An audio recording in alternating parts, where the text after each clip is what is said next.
I'm happy to welcome you here to this wonderful event this morning. I'm Carolyn Conforti-Browse, class of '79.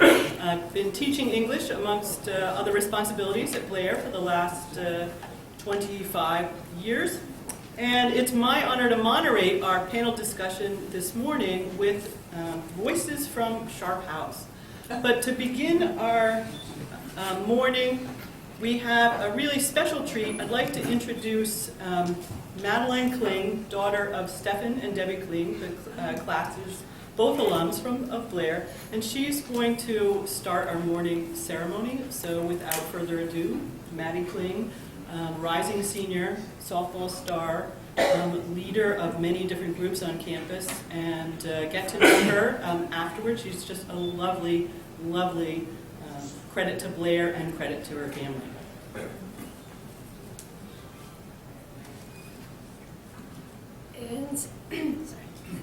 Encircled round by verdant hills and arched by azure skies, within a valley wondrous fair, a school there stands whose name we prize. There Clinton lives, her stately walls, and there is Inslee fair. The arch and ivy, west and lock, and all the halls of Blair. To thee, old Blair, our hearts are ever true. Our love for thee shall last the long years through. In memory's shrine shall dwell thine image fair. Ever, always, dear old Blair. That was beautiful. All right, in this morning, a couple of ground rules here before I introduce our honored guests. If you could please introduce yourself and your connection to Blair, class, etc. When you ask a question, we would appreciate it. And those of you who have returned and were here in Jim and Selena's time, could you just raise your hands for me? We have a good, Selena, half the crowd, a third of the crowd, back to hear from you. Selena is our featured speaker of the morning. And I'm going to let her talk about her time at Blair. For those of you who don't know, she was here, she arrived here in 56, I believe it was? 54, and left in 76. We also have, speaking for Elaine Kelley, the Kirsten Trommald Bushick, who is Board of Governors and an alum of the class of 82. And she has been in contact with Elaine and is speaking for her today. And as you all know, we also have Monie Hardwick, who is also going to offer her perspective of life in Sharpe House. I'd like to start with Selena, and all three of our panelists are going to just say a few words about their time in Sharpe House and when they first arrived and what that was like. So Selena, if you would start us. All right.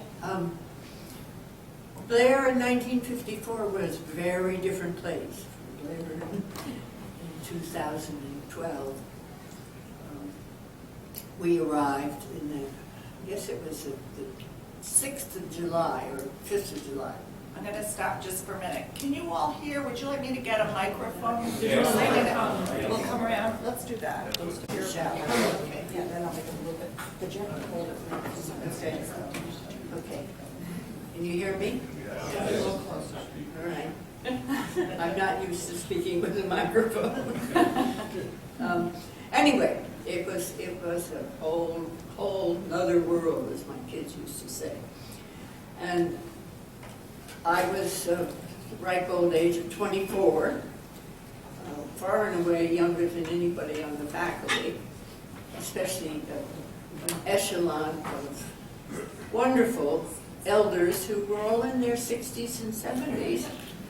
And I know that they must have thought I was from another planet because they didn't think I could do anything. Anyway, I had to make my way as a young headmaster's wife with no directions. And I learned to really enjoy these older folk. Little by little, they all retired very shortly after we came. The school was a lot smaller. We really had to beat the bushes to get students, unlike now when they have to turn them away. But it was a warm place. It was a wonderfully warm place, and I became quite settled in as headmaster's wife.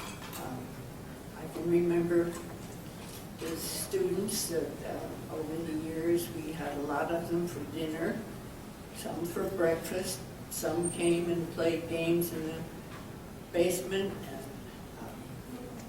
and upstairs in the living room we did charades.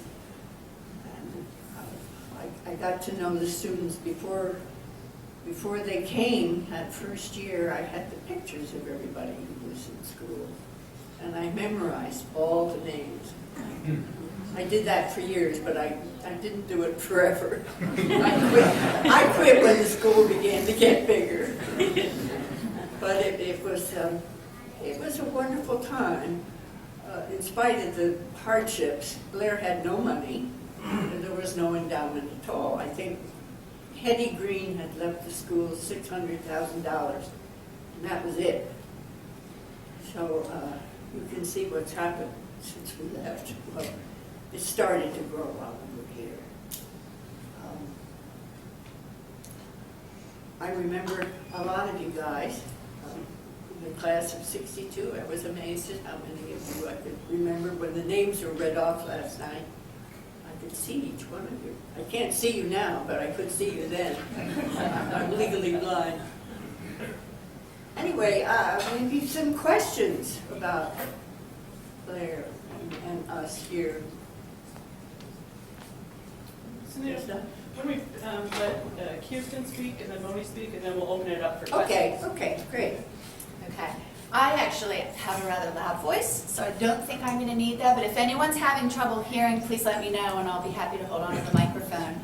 I am here, as Carolyn mentioned, as the spokesperson for Elaine. So I'm going to be the one that sits with a little cheat sheet because we've had a lot of conversations by phone.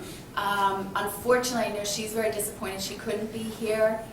She's home with Jim, who is recovering from a sort of unexpected minor surgery, but everything is good. So that's why she's not here and I am here. And she just said, please send my love to everybody. So that message I'll pass along first. In listening to Selena talk, I realized there's a lot of similarities, even though the years change. It was very clear Jim and Elaine were actually at the Mount Hernon School for 10 years, but it was an all-male school, no females at all, no faculty that were females. And then they moved on, and he became the associate dean and dean of freshmen for 7 years at Brown University. And that, I think, is what really set them for Blair, because their house was in the middle of the campus, and it became a gateway for all the students to go to. And it was clear in talking to Elaine when I was having conversations with her that Sharpe House was definitely the heartbeat of all the social functions at Blair. And I'm going to read you a list of all the things, and as I listen to it, I have so much more admiration for what these women have done, because it sounds like an endless task. It really does. Not a task, it's one they enjoy, but Sharpe House became, it was the first guest house too, so anytime people came, they always would host their guests. But she did entertaining from formal dinners to informal gatherings. Board of Trustee and Governor's luncheons were held there. Parents Association meetings and dinners. Secretaries she would have over for lunch. A lot of us know that the dining room does a fantastic job bringing catering to these events. But she actually, a lot of these, the smaller functions that were more intimate, she did all the cooking. It wasn't until we kept growing in size that that just became not a likely thing to happen anymore. Prefects and selection committee meetings would meet. She always did a dessert for the senior class, which I think, well, you'll move on, but I think they still do. Open house after petty games, parties for cast and parents for the drama productions. Like you, down in the basement, the ping pong table and pool tables were there, and a lot of kids could come and just play. So it really became a home away from home, Sharpe did for the kids back in this year. The kitchens on Saturday afternoons, and this sort of dates us back to when baking was for the girls, but she would always have girls come in on the weekends and do a lot of cookie baking, then they'd take them back to their dorms. I'm sure there were plenty of boys that ate them, but it was the girls doing the cooking, and Elaine loved having them over. And the faculty opening dinner cocktails were there. The Christmas party, which back then was a potluck, so all the faculty would bring their own meals. And the last meeting, which became a themed type event, where they'd either have a luau or a clam bake. I know there are a couple of people I'm looking in the room that were part of that and know what that was all like. Definitely a full-time job. Other than just doing what she did in Sharpe House, she also, Christmas was one of her favorite times. And she said she was forever indebted to Selena introducing her to the school and the list of traditions and activities that they had. So at Christmas, they always had a party with the faculty families to decorate the trees. And Jim and Elaine, one of Elaine's passions was children. And I'll get into that a little bit, but they actually would make ornaments for all of the faculty kids at the Christmas party, bring all the children in and help them decorate the school tree, which would be in the dining room. And then she would work with the ground crew and decorate the Christmas, all of campus, as well as any Christmas trees around, and the chapel down for Vespers. I think something that became increasingly important as the school grew is, Elaine mentioned too, the relationship between the community itself and Blair. So they got involved with the town. She was on the, she was an elder of the Brown Presbyterian Church. She was a trustee of the Catherine Dixon Library, which still stands. And in midsummer, she would invite a lot of the non-Blair neighbors over to Sharpe House to have a cocktail party in the summer, just to let them know that they were more than welcome to be part of our community as well. On to that note, she spent a lot of time with the children's program. Martha Harrison and Tally Clark ran a children's program, and as they had their children and had some life changes, asked Elaine, knowing that what she really enjoyed doing was teaching, but just couldn't take that on as a full-time position. So she took on the children's program, and as you were looking at some of the pictures, if you were here early enough, they really grew the program a lot, and she was thrilled to see a lot of the students that went through that ended up becoming Blair students, and a lot of the parents that she got involved became very involved in the Parents Association. So she definitely reiterated that she would not have known what to do had it not been for Selena. And Selena came in, I think, not having the benefit of someone to be able to tell her what all was incorporated in their job when they think that they're just the wife. And as you can see from the lists that I just read through, they are far from just wives. And take on a lot, and as we all know from on our far left, Monie has added to that list also. And I'll probably just see it. did you listen? I'm going to be very brief because I do think that the Q&A is the most interesting part, and when you get a chance to ask Selena questions, that's a pretty special time. I will be very honest in saying Selena was 24 when she came. I think about that, and I still am in shock because I came at 33 with a newborn. Our youngest had just been born 6 weeks before, and I felt pretty overwhelmed. The idea of coming to Blair with this group of 62, but to come at 24, just a couple years older than the students, I can't even imagine what that would have been like. And I don't think people ever really had a chance to hear Selena's story before about how she came. When I came, I'll be completely honest, it was like it was not the life path that I had pictured for myself. I had been in a boarding, I'd gone to Northfield Mount Hermon, Chan and I had been at Taft for 12 years, and I said, if you had listed me 100 things I wanted to be when I grew up, I would have told you, okay, I'll be a head of a school, but the headmaster's wife? Oh no, there's no way I'm going to be a headmaster's wife. And when we drove through the backwoods of New York, coming down and through the back through Newton and came here, I cried all the way down. We hadn't seen a building or a gas station in like 24 miles. So it was, and I used to go around saying to myself, like, I had 3 little kids under the age of 4, and I used to keep saying, bloom where you're planted, bloom where you're planted. So that was sort of what got me through in the beginning parts. What I was very fortunate about was that I had Selena and Elaine who came before me, and I will be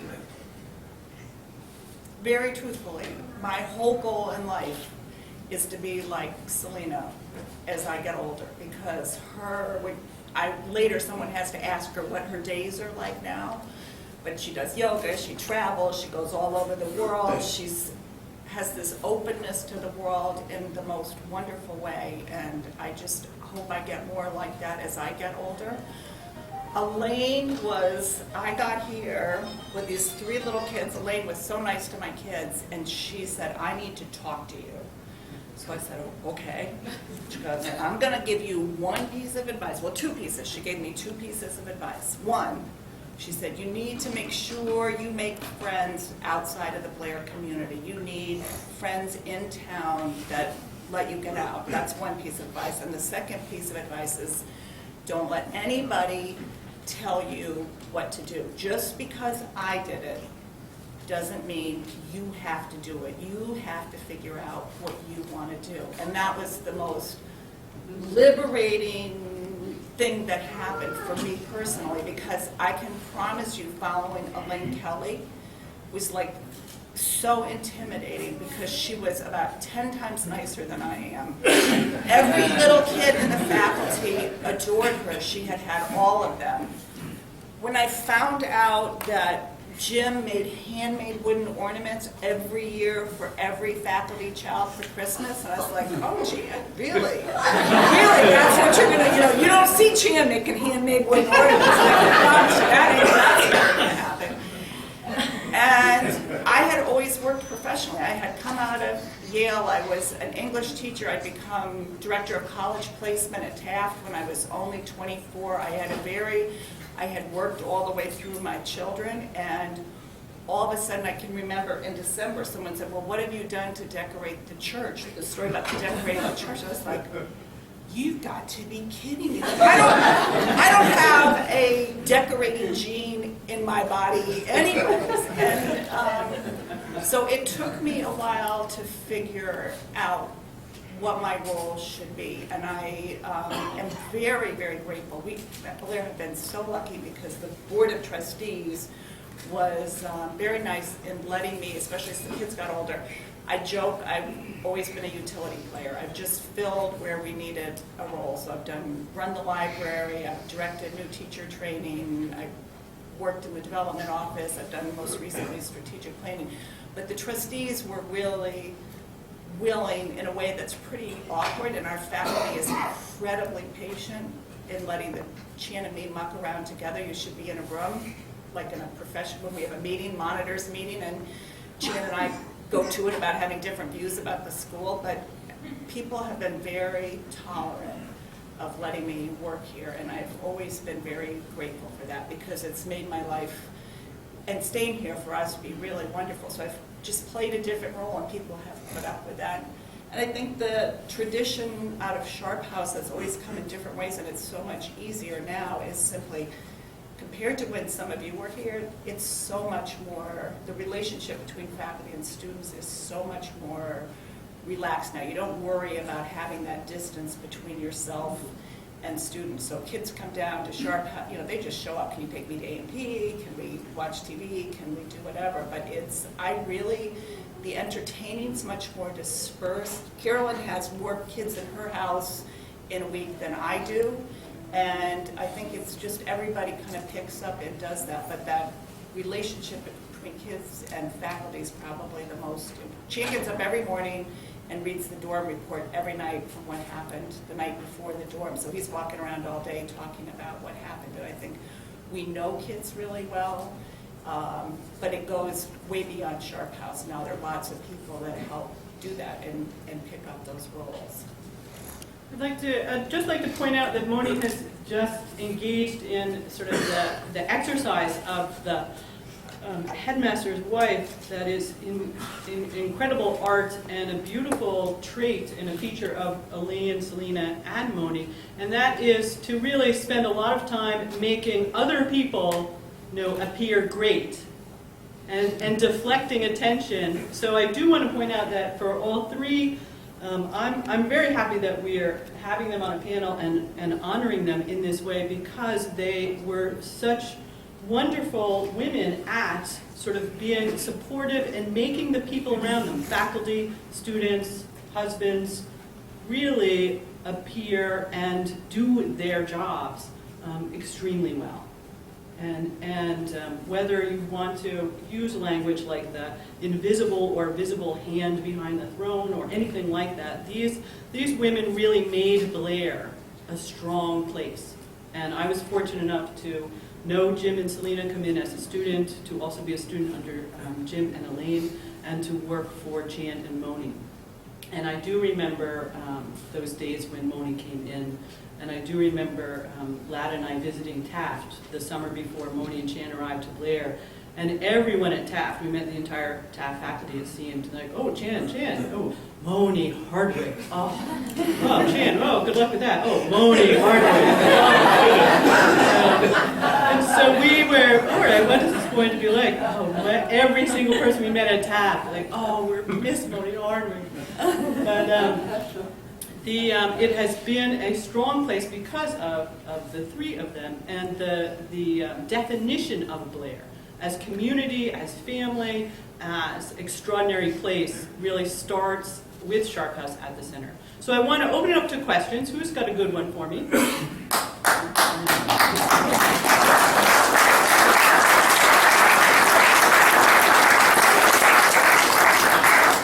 First question. Yes, could you identify yourself? Yes, I'm Ted Hamilton, and I was in the class of '67. And I have a question for Mrs. Howard. As I remember, you had, I think, 2 young daughters when you were here. Can you talk about how the experience was for your 2 daughters being the daughters of the headmaster and living on this campus? Right. Actually, I had 3. I was bad at math. Well, the oldest, you were class of 67? 67. So our oldest was at Northfield. She was away at boarding school then. So we had Molly and Eleanor, both who graduated from Blair. It was, when Molly was little, things were very different, because she was a baby when we came. She was 6 weeks old when we moved to Blair. And she got quite a reputation on campus from the boys. They called her Machine Gun Molly, because she was just into everything. And it was fun, because she gave us an entree with the kids that we wouldn't have had otherwise. And Eleanor was more reserved. But they went to the local public school, so they had a lot of other kids, faculty kids here. Back when we were here, faculty wives didn't work. They were all here on campus. A few of them taught school downtown, but for the most part, the faculty wives didn't work. And I wish they had. I wish I had, because it would have given everybody more focus, I think. But anyway, the kids, they added to our experience with the school, and we had kids babysit for them too. Introduce Rachel. Yes, Stand yes. up. Stand up. I have, as I said, I had 3 daughters, and I had a stepson, but that's another story. He went to Blair for 1 year. My youngest daughter, Eleanor, graduated in the class of 74, and her daughter, Rachel, who didn't come to Blair because St. George's was right down the street, so she went to St. George's instead. And she graduated from Yale 3 years ago, I think. Anyway, she is here just because she wanted to come out and see Blair. And her name is Rachel Elmer, and will you stand, Rachel? She Right. did. She did. did. Okay. She got to see her mother's bedroom this morning. That was it. And her friend Gabe is with her. The two of them live in Brooklyn. We're into all sorts of education things, just like the rest of the house. Another question.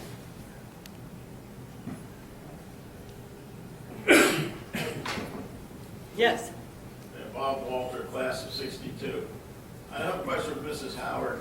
Could you tell us about the condition of the Sharpe House when you moved in, and then also about how the school in the early 70s integrated the female sign back into the school? Okay. Well, I think as everybody knows, Blair was co-ed until 1915, and then they kicked the girls out. Jim, my husband Jim, started talking about co-education in Blair. Here we were out in the boonies, and there wasn't much for kids to do on weekends, and especially with girls, it was hard. We had dances and that kind of thing, but they were always kind of artificial. And in about the mid-60s, he started talking about girls, and he courted some of the girls' schools. I can't remember the name of them now, but that were in closer to New York. He courted them to come out and build a campus across the land across the highway belonged to Blair, and to build a girls' school there. But that didn't work. And then he started talking co-education, and I remember he had several tough people on the board of trustees that had none of it. But little by little, he got his way, and in 1970, we brought the first girls on, including my daughter Molly. So it was a great move for the school. It just made all the difference, I think. And I can't imagine the school not being co-ed now. To teach it there, too. Yes, Molly, well, yes, she didn't teach. She was in the admissions department. And she loved that role, too. And her husband, Huxley, was in that. They met here, married. So, their son, Jamie, graduated in the class of 98. I would be interested, just from some of you out there, to hear a few reflections on your memories of Jim and Selena and Sharpe House when you were here. Go ahead. Karen Bell, my husband taught here from 64 to 73. I have an arranged marriage. My brother-in-law taught here as well, and they introduced us and thought we would make a pair. It was at a Christmas party at Sharpe House when we announced our engagement that everyone had been waiting for, and Jim Howard pulled out his calendar and said, I could be at a wedding on June 15th.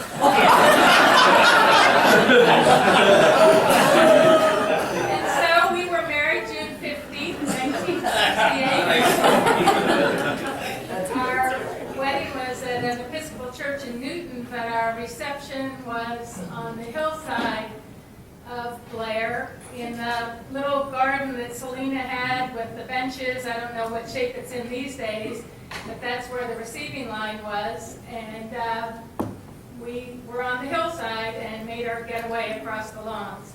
So lots of happy memories. One of our children was born here, and one was born right after we left. Others. That caused Jim to miss his 25th reunion at Yale. So he wasn't.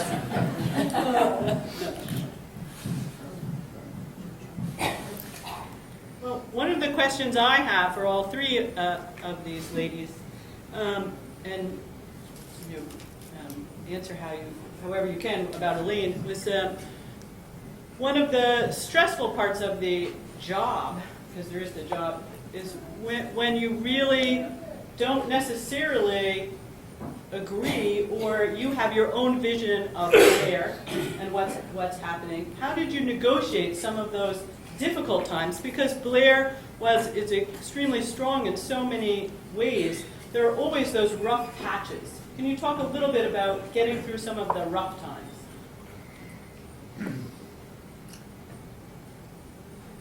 Well, initially, when we arrived, as I said, there were many elder faculty members, I think 6 or 7 of them. And I was rather awed by them all. And there was a Mrs. Haskins, who, her husband Leroy, was the director of athletics, although he was a little bit of a man. He didn't coach anything, but he was the director of athletics. He was also the director of everything on campus. Nothing went on that Roy didn't know. And he would report to Jim all the time about misdemeanors and whatnot. Anyway, Isabel was she was a small woman, but very straight, and her hair was blue. It was fashionable back in those days. You had white hair and she dyed it blue. And one of my children, at one point when she came down to the house, said, "Mrs. Haskins, why is your hair blue?" Anyway, because there was a sort of a vacant time of headmasters' wives between Ben Roman's wife and us, Mrs. Flinner really took no part in the school. Mrs. Haskins took over, and what Mrs. Haskins said is what went in the way of anything in the social life in the school. And when she saw me, the likes of me at the age of 24, she thought, well, surely she can't do anything, so she continued. And I remember at one point, I was in tears, and I went to Jim's office and said, she won't let me do anything that I want to do. And he said, well, you're just going to have to stand up to her. So I went, got up my courage, and I went and I talked to her. And she just was like a lamb. And from then on, she was practically my slave. She did anything in the world for me. She was absolutely marvelous, and I was afraid all that time for nothing. But that was what was the question?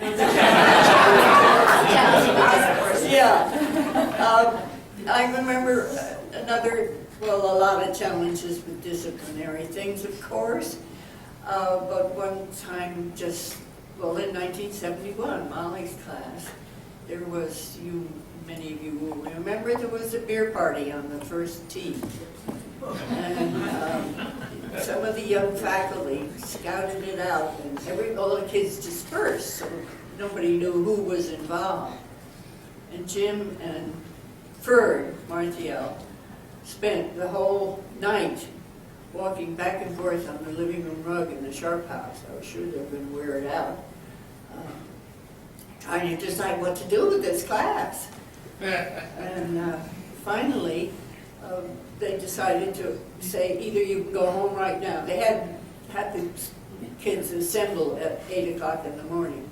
They said, you can go home right now, or you can have graduation with no diplomas. And that's what the kids elected to do. But the beer blast got in the newspaper. Somebody from the New York Daily News got it, and then on the front page it said, headline saying, beer blast puts diplomas in cooler.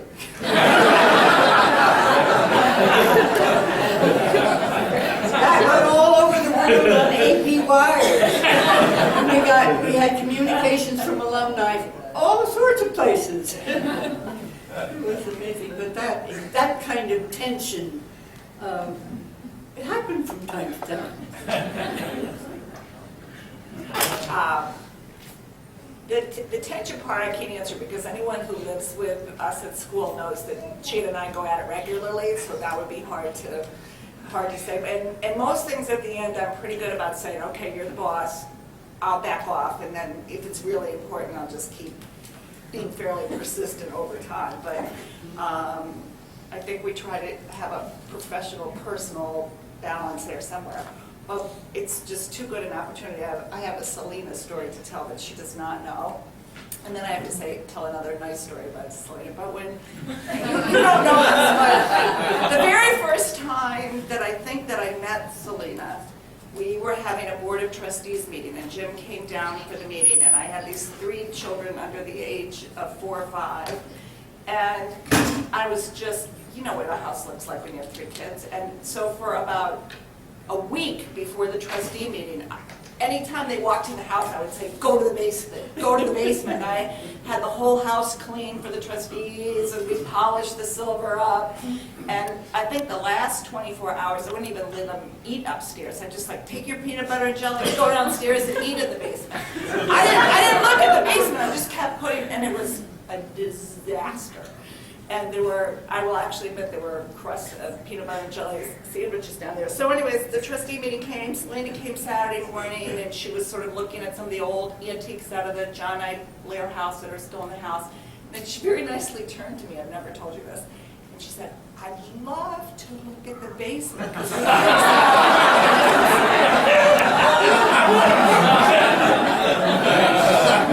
I didn't even know what to do. And I just went downstairs. I won't even tell you how bad it looked. And Selena was so nice. It's lovely. So that was the horrifying story. The nice story I would tell you is that, as those of you know, Selena has stayed, one of the greatest strengths about Blair is the extent to which trustees, former faculty have continued to stay involved with the school, so that we've had George Jenkins, Jack Bogle, Bill Temkin, who've all stayed involved, but the headmasters have stayed involved. And that continuity in boarding schools is very unusual today. There's a lot of turnover. Blair's only had 15 headmasters, and quite a few of them turned over very quickly. So that continuity and willingness for people to stay involved has made a big impact on the school. But Selena in particular has been not just involved, but extremely generous to the school. And she won't talk about this, but the class of, when you see the house where the new Jim Frick lives up behind Annie Hall up on the hill, a lot of that is Selena's doing, and when Molly died, we now have a scholarship in her honor. And that willingness to continue to give to the school personally and in terms of financial resources has just been, it's like what makes the sort of good karma, I think, in the school keep going. So I would just say thank you for all.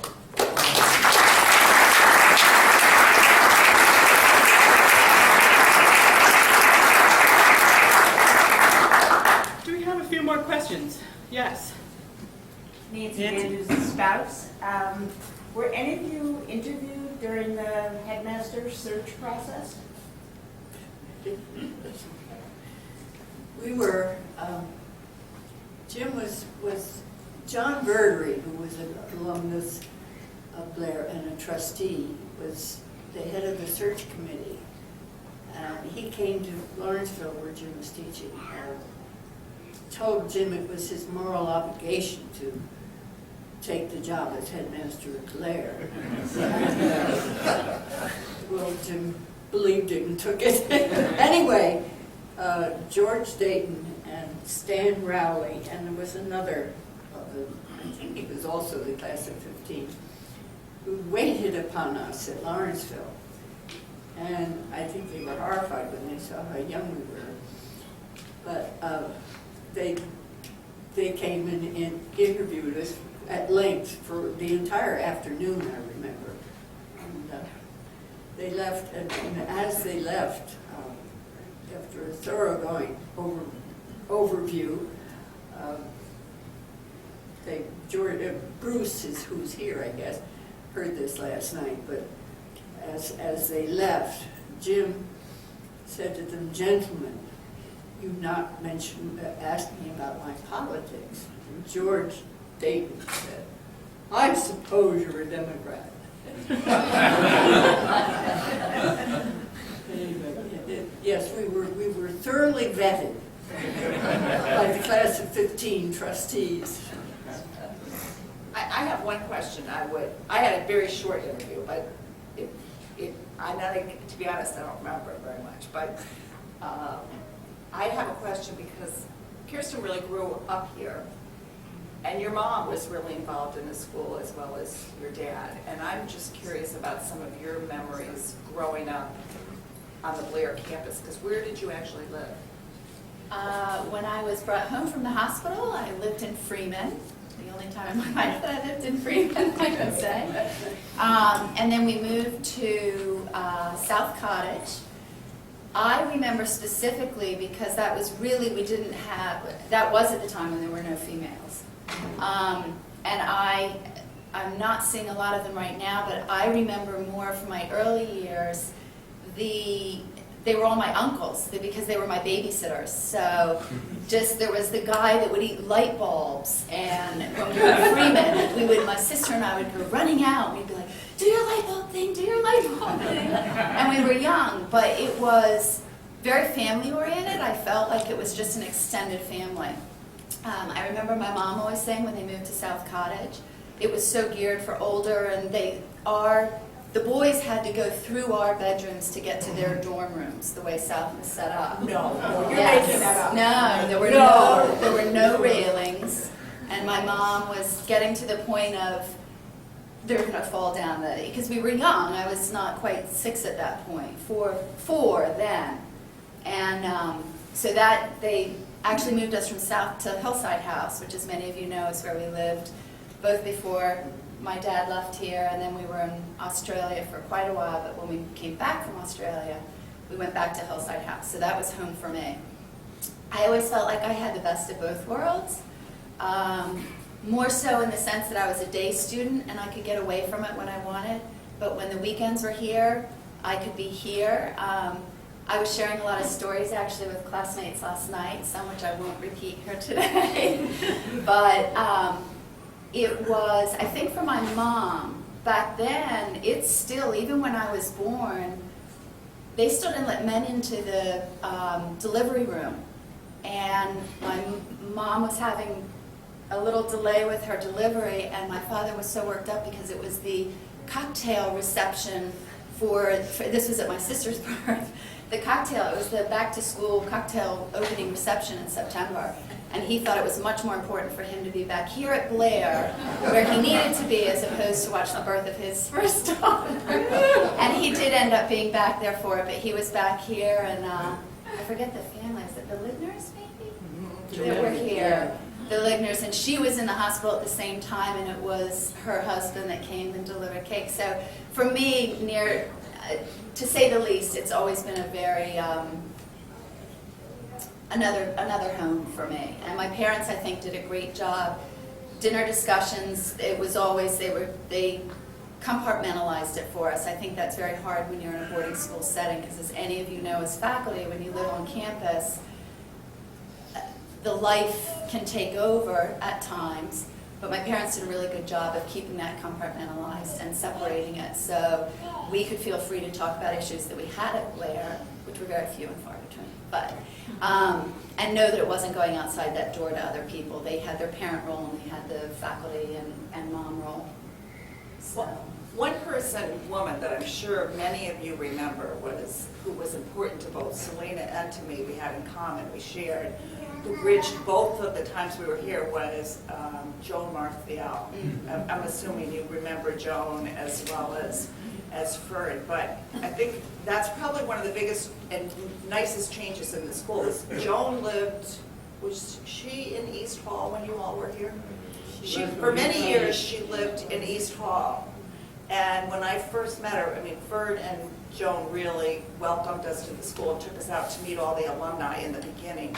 And when I was asking Joan about her first years at Blair, they lived at East. She had Bertie, who I don't think I don't know if he's here, because it's his 50th reunion actually this year. and Johnny, and she did all of their laundry, diapers, everything, in the bathtub. They had no washing machine and dryer. She did all their laundry in the bathtub in East Hall. And we raised this past year, we had a special challenge grant that came out of the strategic planning fund. We raised $1 million in matching funds. We had a big gift, and we matched it in about a 4-month period. But what it's allowed us to do is to focus on the faculty who live in the dormitory with kids. So we've had $50,000 to go into every single dormitory faculty apartment, that some of which still looked an awful, you described them as a broom closet, but looked an awful lot. Still Bachelors like and broom closets. 1940s. But we've gone in and we've put in beautiful kitchens and hardwood floors and granite countertops, and tried to make the places that great faculty members would want to stay and live in the dorm with kids. But by far and away, the most well-received part of all of it is most of them have still been doing their laundry in the basement with the students, trying to get into a student washing machine and dryer and do their laundry. So now every faculty member, as of this year, will have their own washing machine and dryer. So there's progress for you. I actually have to follow up on that, because in Hillside House, we had one bathroom. It was my sister and I and my mother and my father. One bathroom, and the washer and dryer were in the bathroom. We had the one toilet, the one sink, the one shower, and the laundry always seemed to be getting done when we needed the bathroom. So a washer and dryer is bigger than most people would realize. Final questions or comments that people would like to share, or got a little more time. Roger Gershman, class of '82. Do you recall when women first started coming onto campus, how large the enrollment was back then? When I was here at school, it was 100 women and about 200 boys. Do you remember how many women started at the initial enrollment? Initial girls enrollment? Yeah. You know, 20 some, I think, was 24. 24. 24, 74. Every 73, so we constitute 10%. 10%. What is it now? I was actually just counting the class of '82. We were 28 females, one out of a class of 100. So it was still only a quarter. And I realized it for, this is our my reunion class year '82. This is 30 years. We have 3 females back this year. And that's when I realized, oh, why are more women coming back? And we were less than a quarter of the class. So it took a while, really. Chan talked a little bit yesterday at lunch, but we're in the process. We've had a very nice gift, and we're going to have to do some more fundraising, but we're going to build this new dorm that looks over Blair Lake and the waterfalls, and we'll end up replacing East and Davies, basically. But one of the real reasons for doing it is we're still 55, 45, 55 male, 45 girls. We don't have the flexibility in housing. So when we build these 2 new dorms, what that will allow us to do is make that final step, which is very important to do. And I think everybody on the faculty and the school feels this way, is to finally be able to be really 50 boys and girls. So that's one of the good changes that will come out of that. I did want to before we close, the one thing I did want to do is, if Marty Miller doesn't mind this, the Blair Review, I don't know how many of you get copies of the Blair Review, but Marty's revitalized it again and is doing an edition that'll come out this fall. There'll be actually an excerpt in the spring bulletin, but I know it will be of special interest to the 50th reunion class of 1962. You might just, Marty, if you wouldn't mind just talking for a minute about what you're doing. Yeah, Marty Miller. I've been here since 1980 as a history teacher, and the Blair Review for next year will have a theme, the 1960s, the last Blair Review, and there's some in the library if you'd like to take a look. Was on the men of Blair of World War II. Letters from boys abroad to their parents, to Dr. Reed, etc. We sent out about 800 of those, but many of you are not on that list. And again, you can go to the library perhaps and get one and leave your name, and we'll put you on that list. The 60s will have articles by various people Dick Vogt has written something about his counterculture life. We have a lieutenant during the Vietnam War. We have Jim Bullock, class of 61, writing about his stay on campus and so on. The theme is the 60s, any and all aspects of the 60s. I've asked Peter Emmerman to write something about his days in high school or college at the Hill or at Penn or traveling around. So it's sort of open-ended. If someone in this room would like to contribute, just let me know. Again, my name is Marty Miller, and it's the Blair Review. Thank you. I'd like to just close by saying thank you. One of the things all these women have brought so much wonderful qualities to Blair.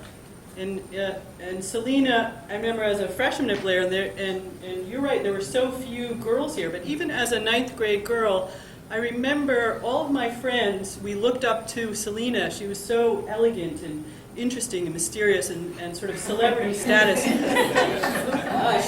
We all joined the plant club. We had no interest in plants because it was held with, Selena was hosting a plant club gathering in Sharpe House. I remember, plant club, yes, we have to go to the plant club. We have to be with Mrs. Howard and have tea with Mrs. Howard. And it was just an aspect of Blair that was really wonderful. Elaine, many of you remember Elaine Kelley, the graciousness, the sort of quiet, the humility, the loveliness she brought to every aspect of the job, whether she was delivering flowers to my faculty friend who had just gone at it with Jim and saying, hang in there, in a very subtle way of support. That was Elaine's, was fabulous that way. Thanks to Monie for being such a wonderful model for all the female faculty here. I know professionally it's been absolutely invaluable.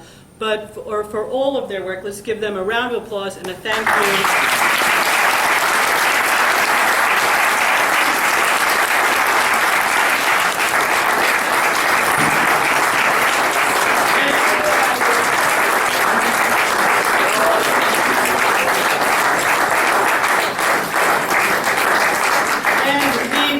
Ceremonies, Jen and Mean will be upset with us if we don't immediately move over to the arch for the parade. So please head in that direction, and we will see you at lunch.